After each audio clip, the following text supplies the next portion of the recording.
லட்ச லட்சமா நன்கொடை கொடுத்தா மட்டும் ஆத்தா எல்லாத்தையும் பொறுத்து ஏத்துப்பாளா என்ன? தப்பு பண்ணவங்க யாரும் அம்மாவை நெருங்க முடியாதுன்னு காட்டிட்டால. அண்ணாமலை அம்மா குடும்பத்துல இப்படி ஒரு மருமகளா? இத்தனை வருஷம் கழிச்சு பூஜை நடக்குது, இப்படி ஆகி போச்சே. இது அந்த பொண்ணுக்கு மட்டும் இல்ல, ஊருக்கும் நல்லது இல்ல.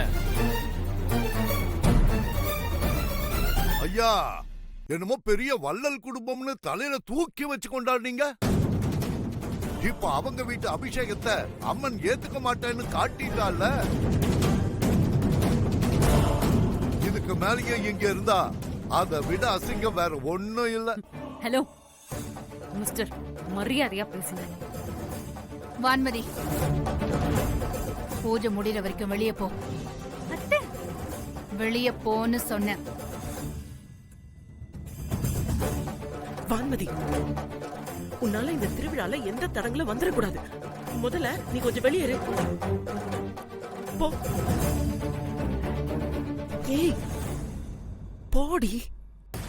வான்மதி, அதான் அம்மா சொல்றாங்கல்ல, கொஞ்சம் கேளு ப்ளீஸ். பூஜை முடிகிற வரைக்கும் கொஞ்சம் வெளியில வா. ஓ,